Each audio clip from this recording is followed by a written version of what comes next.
చూడబోతుంటే కొత్త ప్రభాకర్ రెడ్డి చేసిన ఈ వ్యాఖ్యల దుమారం ఇంతటితో ఆగేలా కనిపించలేదు. ప్రస్తుతం సిఎల్పి భేటీ జరుగుతోన్న శంషాబాద్ నోవాటెల్ హోటల్ నుంచి మా ప్రతినిధి ప్రభాకర్ మనకి లైవ్ లో అందుబాటులో ఉన్నారు. ప్రభాకర్, ఏంటి సిఎల్పి భేటీలో కూడా ఈ టాపిక్ మీద చర్చకు వచ్చే అవకాశం కనిపిస్తోందా?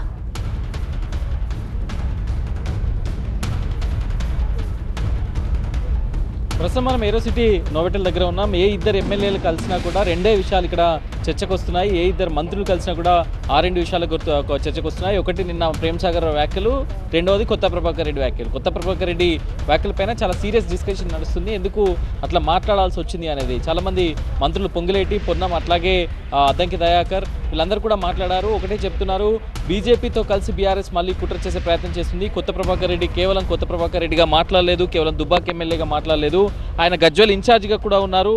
సో ఆయన ఈ వ్యవహారం అంతా కూడా కేసీఆర్ చెప్తేనే మాట్లాడారు, కేసీఆర్ డైరెక్షన్స్ మేరకే ఒక హింట్ ఇచ్చారు అనేదైతే చెప్తున్నారు. ఇప్పటికే మంత్రులందరూ కూడా సిఎల్పి సమావేశానికి చేరుతున్నారు. ఇక సీఎం మరికొద్దిసేపట్లో రాబోతున్నారు. సో దీనికి సంబంధించి పొంగులేటి కూడా చాలా స్పష్టంగా చెప్పారు, ఎవరైతే ఇట్లాంటి వ్యాఖ్యలు చేసి కాన్స్పిరసీ క్రియేట్ చేస్తున్నారో వాళ్ళను వదిలిపెట్టేది లేదు, ప్రభుత్వ పరంగా తీసుకోవాల్సిన చర్యలు తీసుకుంటామని చెప్పారు. అట్లాగే నార్కో అనాలిసిస్ టెస్ట్ కూడా చేయించాలి, అసలు ఎవరు మాట్లాడిస్తున్నారు, ప్రభుత్వం ఏర్పాటు 16 నెలలు కూడా కాలేదు, ఇంత ప్రభుత్వం ఇంత ప్రోగ్రెసివ్గా నడుస్తుంటే కాళ్ళల్లో కట్టెలు పెట్టే ప్రయత్నం చేస్తుంది బీఆర్ఎస్ పార్టీ అంటూ కూడా విమర్శించారు. సో దీనికోసం అయితే ఈరోజు సిఎల్పిలో కూడా అంటే కొన్ని అంశాలను తీసుకొని ఉన్నారు. దానికి సంబంధించి నిర్ణయం అయితే తీసుకోవాల్సి ఉంది.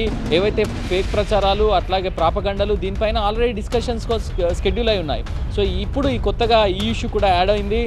ఎవరైతే ఇట్లాంటి వ్యాఖ్యలు చేస్తారో అంటే ప్రభుత్వాన్ని కూల్ చేసే కుట్రగా దీన్ని కాంగ్రెస్ పార్టీ అయితే చూస్తుంది. సో దీనికి సంబంధించి విచారణ చేయడం లేకపోతే కేసులు నమోదు చేయడం అనే కీలకమైన అంశాలపైన ఈరోజు నిర్ణయం తీసుకొని ఉన్నారు సిఎల్పి భేటీలో. దానిపైన నిర్ణయం కూడా జరగబోతున్నట్టుగా తెలుస్తుంది. కొత్త ప్రభాకర్ రెడ్డి వ్యాఖ్యలు అయితే కాంగ్రెస్లో